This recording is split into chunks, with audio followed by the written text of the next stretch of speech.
Hello, everyone. Welcome back to the Ask Dr. Be Good show. It's the show where we share about the practice, the pedagogy, the politics currently happening in public education. As always, I ask that you write your name in the comments when you come in and let me know your thoughts and your questions and observations about the topic being discussed. I'm a longtime teacher and I like an interactive classroom. So help me out by putting your comments in the comment section and I'll respond. And by the way, if you listen to this not live, and later on, you can still put your questions in there because I'll get notified and I'll answer. Thank you again, and let's get started. Today, I'd like to sort of continue the conversation around the ESSER funds. If you'll remember, the ESSER funds are the American Rescue Act, which is sending literally billions of dollars across the United States to help mitigate the learning loss for our kids because of COVID. The data are in, and it's not pretty, folks. At least in the Texas area, and I'll speak to the Texas area, which is very similar to other states across the country, and that is math took the biggest hit, which is interesting because in many districts, math usually scores higher than reading. There's various theories around that, and we won't share that today, but math is actually lower now. And so, of course, that sends the thought that the ESSER funds, well, first of all, it sends a thought that virtual learning for math is just harder than doing virtual learning in reading, right? Science and social studies were also hit, but social studies tended to be a little bit higher than the other content areas. So, again, those are interesting wonderings about why the data look the way they are, but that's not our topic today. Our topic today is what the states are going to do and what school districts are required to do using federal money to help mitigate that learning loss. What that looks like is accelerated learning. So in Texas, for example, accelerated learning requires schools to have a 30-hour tutoring program for students who did not pass the state test.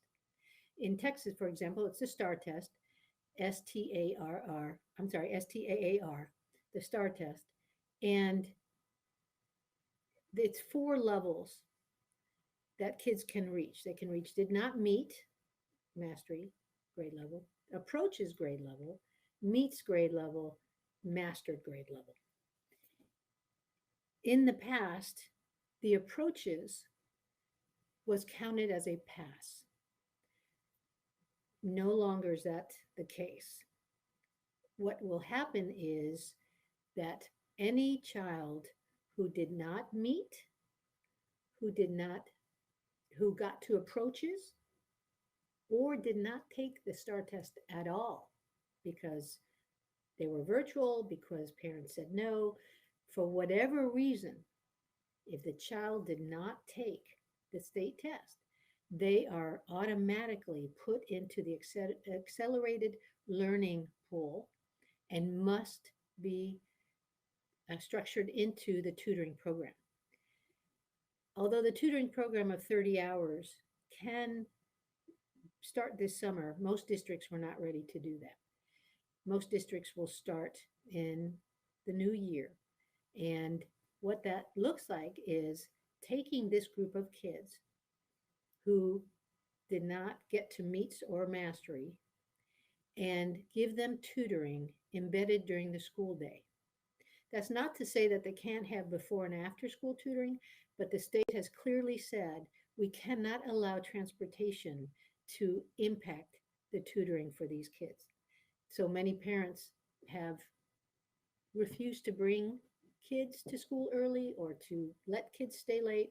And so that tutoring plan must be embedded during the school day. It also must be taught by a certified teacher, and it can only be 3 to 1, 3 kids to 1 teacher. If district wants to have groups larger than 3, the district or school must get permission. Let's say you want a group of 5. You must get permission from each one of those parents of the 5 kids that are going to be in that group that says, I will allow you to have a group larger than 3 for my child. Parents also have the right to ask for a better teacher. Now, this is going to be an interesting dilemma for many districts. I'll give the example. In our district, in one of our schools, we only have 2 teachers per grade level. In another school, we have 4 teachers per grade level, but they're content based. So there are no other choices. When you hit 4th grade, you have 1 language teacher, 1 math teacher, 1 social studies teacher, 1 science teacher.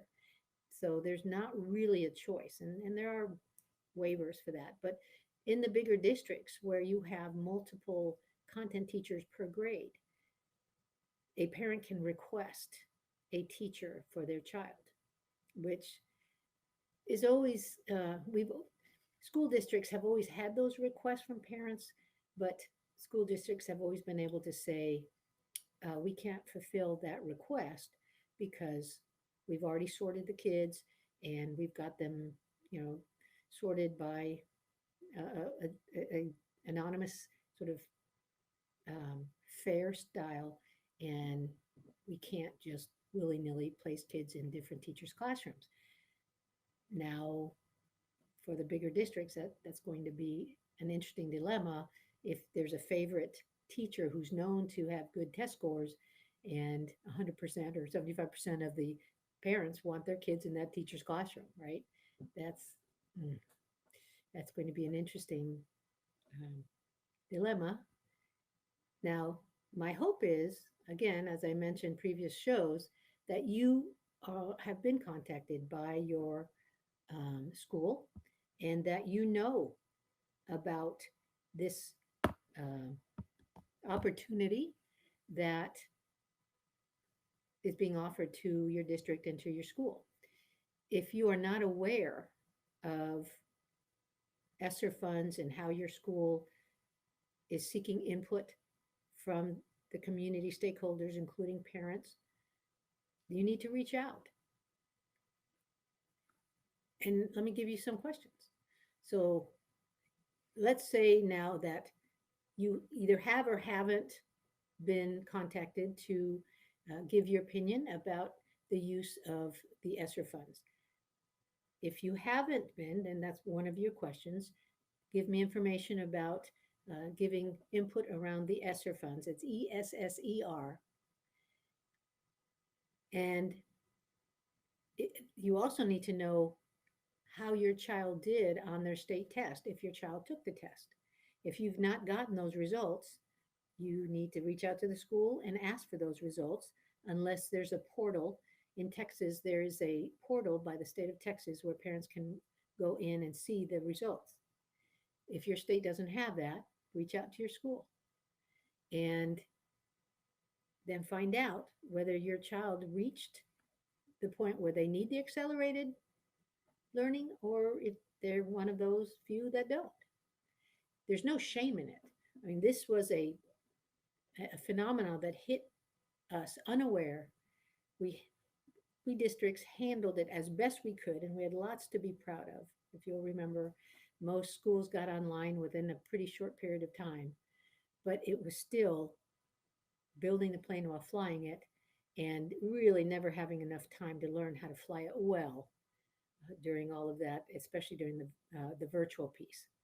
And so there is data, by the way, that's just come out that shows that kids who were face-to-face at school performed better on the state test than kids that were virtual and then came in to take the state test during that time. Because at least that's how Texas did it. They asked the virtual kids to come in for the 2 or 3 days that the test was being given and take it at the school.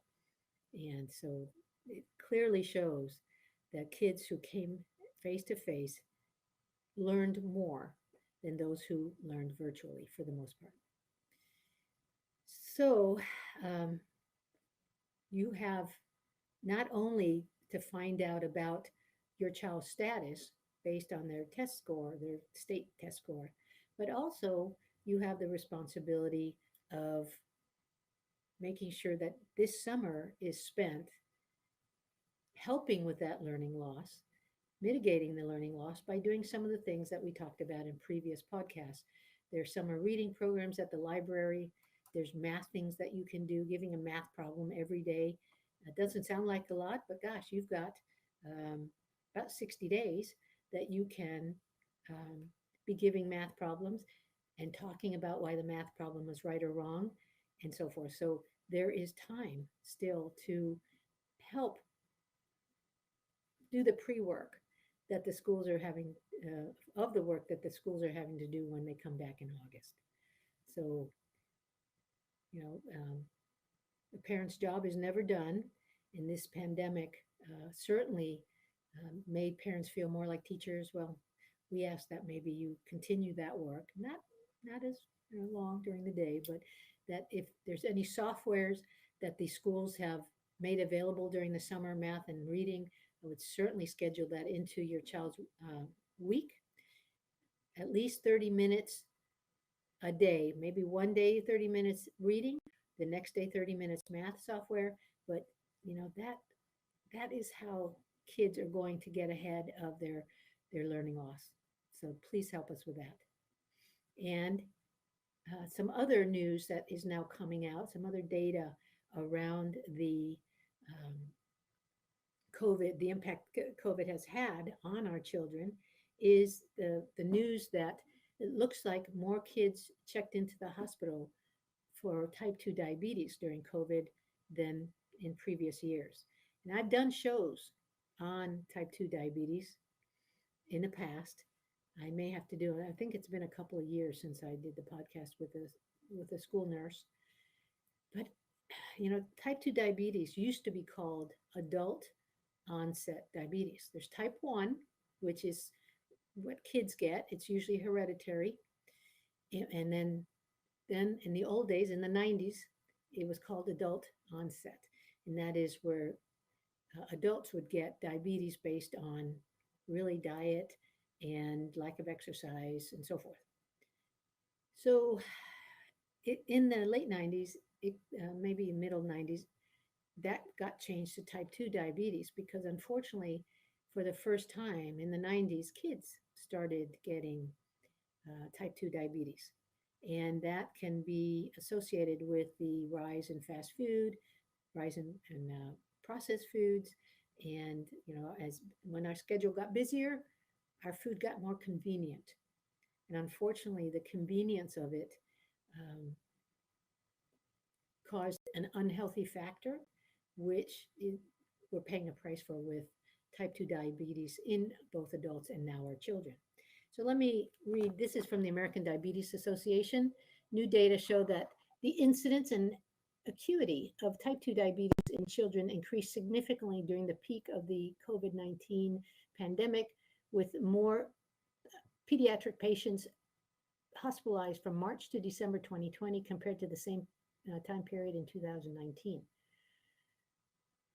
Findings from the retrospective chart review were presented at the American Diabetes Association recently, and it says that stay-at-home orders due to the COVID-19 pandemic exacerbated risk factors for type 2 diabetes, including limited physical activity, increasing screen time, and sedentary behaviors, disturbing sleep, and increasing the intake of processed foods, which can all lead to weight gain.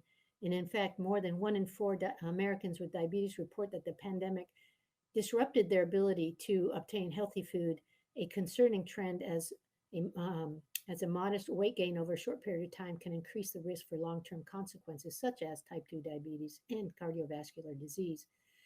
There's a lack of data on the incidence or severity of the new onset type 2 diabetes in the pediatric, the kid population during the COVID, which I'm sure will be coming. The study compared the number and acuity of hospitalizations for type 2 diabetes in children from March to December of 2019 and the same time period in 2020.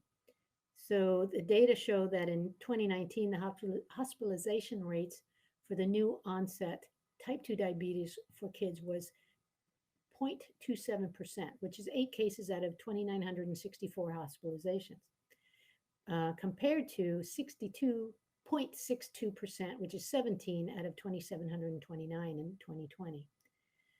Children admitted to the hospital in 2020 had more severe diabetes with higher blood glucose, higher A1C, which is a marker of blood sugar over 3 months, and higher indicators of dehydration compared to children admitted in 2019.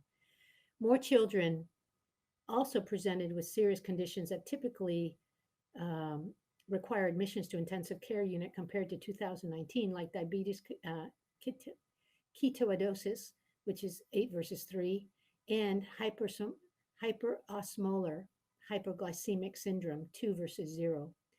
And 23 out of 25 children were African American and 19 were male. Interesting numbers and demographics there.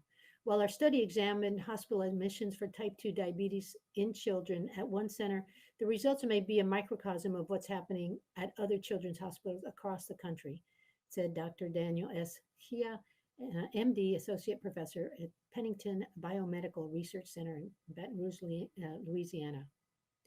So our study reinforces the importance of maintaining a healthy lifestyle for children, even under difficult conditions. So why do I present on the Ask Dr. Be Good show about type 2 diabetes? Well, these are our students, right? We actually have kids in most schools now with having to go to the nurse and get an insulin shot at lunch. We have kids with type 2 diabetes whose blood sugars have to be monitored every day. And with the responsibility of not only the school nurse, but also the classroom teacher having to monitor a little bit what kids are eating and reinforcing good eating habits within the school to support the families at home. So how can I do that? Well, I've got, I don't like to bring bad news if I don't have to without a solution. So let's talk about a solution of healthy meals for kids, right? Because it's not easy to come up with healthy breakfast and meal solutions for kids day in and day out, especially during the summer when kids are home and they're hungry and they're at the fridge all day, right?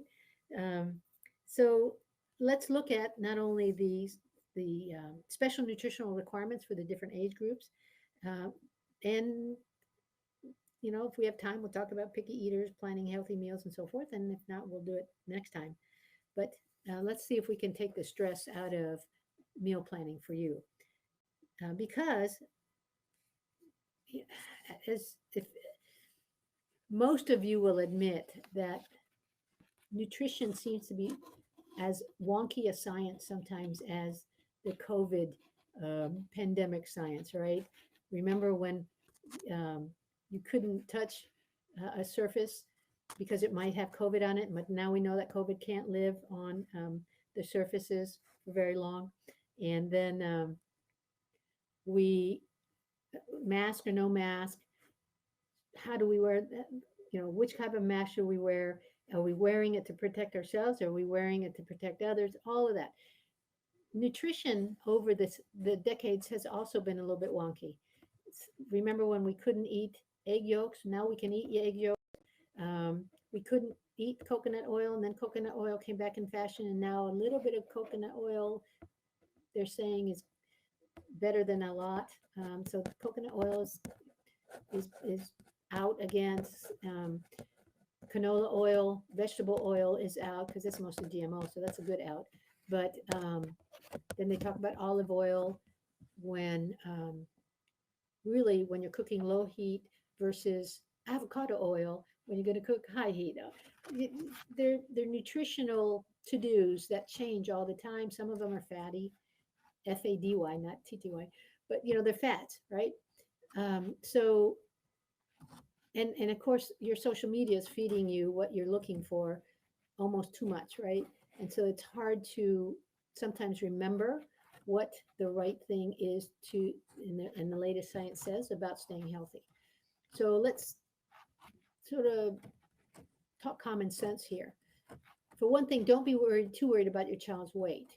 Now, what you do worry about is you focus on nutrition and exercise. Um, I noticed that my almost 11-year-old granddaughter, who was a black belt in karate, um, taekwondo, one of those, when she stopped, she got a little burned out on taekwondo and stopped doing it. She was supposed to go into softball. They didn't. Then they moved to another state. Thank you, U.S. Army. And now she is in softball. She just finished her first season of softball, third place, new team, third place. Wow. But she is slimming up. She's growing up and slimming up because she's got now exercise. She's wanting to go outside and throw balls to um, her dad when he comes home, and she goes to the um, batting range and it's things that she wasn't doing, and now all of a sudden she is slimming up. So I saw it happen before our very eyes. You've got to balance nutrition with exercise. Children go through growth spurts and weight changes. That's all part of growing up. If a child is active in eating a good variety of foods, and they're probably doing just fine.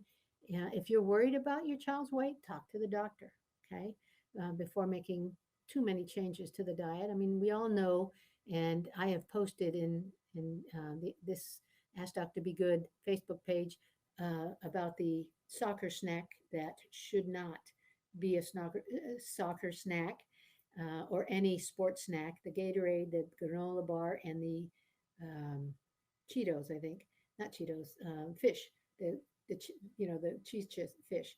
Those add up to more sodium and most of the calories that a child should have during the day with those three meals in one snack. Oranges and water is all that's needed.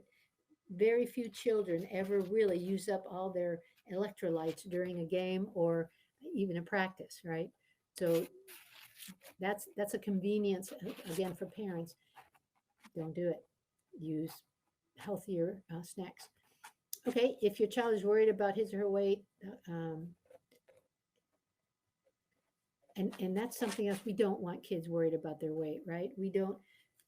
Making sure that we have grandparents and aunts and uncles who don't make comments. We have siblings that don't make comments about weight, body shaming. Um, those are all very important things to make sure and be alert about not happening in your home. No body shaming.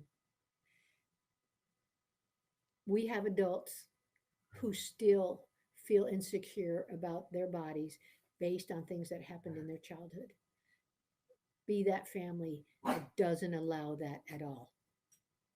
So here's a good way of planning food. And you know that I've always asked you to have your kids be part of planning for food, budgeting for food, cutting coupons for food, buying the foods, looking at the nutritional labels and such.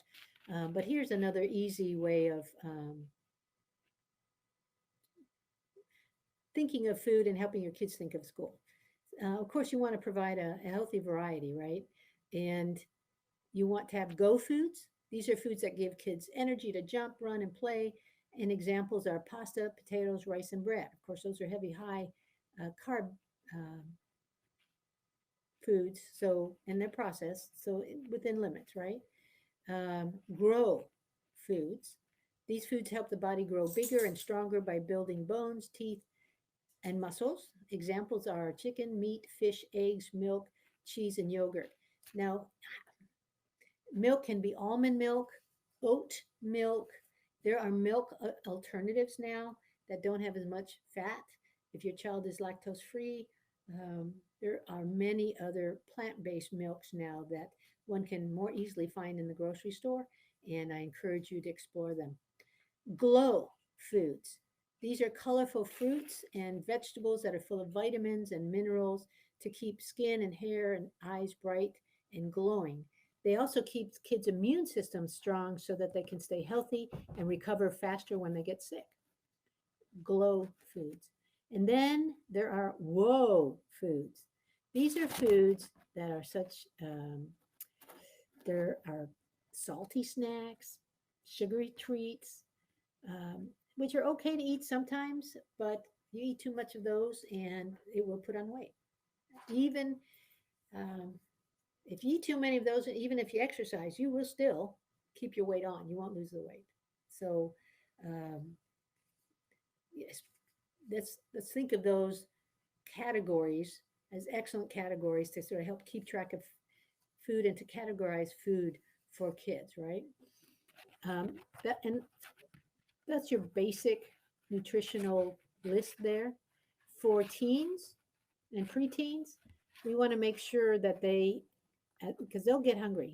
We all know teen boys who we say have hollow legs. We don't know where they're putting all that food. Um, it's common for teens, it's hungry teens, to reach for high calorie foods with little nutritional value, like sugary drinks and fast food. We need to make sure they're getting their nutrition by watching out for whoa foods and focusing on the go, grow, and glow foods, right? So remember, too many whoa foods could lead to type 2 diabetes. Make sure your teen is getting these nutrients: calcium, right?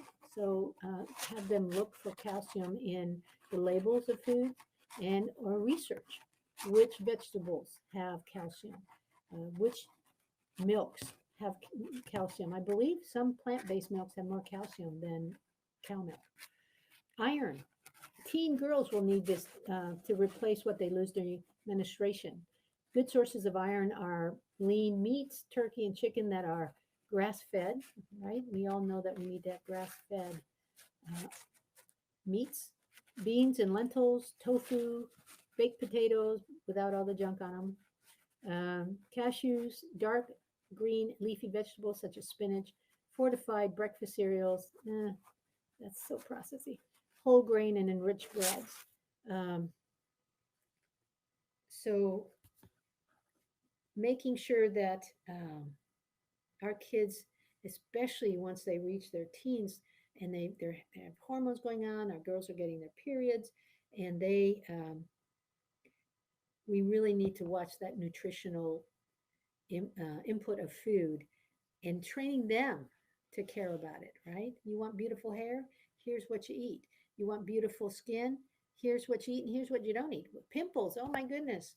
We all know about pimples in our teen years, in our preteen years. A lot of it has to do with the food that we eat. Um, and protein. So we need to make sure that we have slightly more protein for boys than girls. Don't forget, we can add peanut butter to the chicken, meat, fish list, nuts, eggs, and then combine a plant-based source of iron with vitamin C for better iron absorption. For example, you can have spinach with lemon or iron fortified cereal with berries. So again, making sure that we stay nutritionally savvy enough to guide our kids so that they grow up into nutritionally savvy adults themselves. Well, as you know, the format of the show has changed. We've gone to 30 minutes in anticipation of a new show that we will be doing around staying sane in um, saving our sanity around health and wellness. Nope, it's saving the world through health and wellness. I got to get that right, right? And John Payton will be joining me to bring you the latest in the nutritional and health wellness um, field as we go through our health wellness journeys ourselves. But as always, please continue being an advocate for public education. We cannot do it without you. Our economy is counting on graduating kids beyond hourly wage jobs. Without that, we won't have a city infrastructure that can take care of our roads, can take care of our bridges, and can take care of its old people. And someday we're going to be old. And so we want to make sure that our municipalities stay robust through a healthy economy. And the only way to do that is through our taxes. And the only way to do that is through making sure our kids have strong career, valid, high paying salaries, jobs that also pays taxes. So, everyone, thanks again for listening. and we'll continue this next week. Thank you, everyone.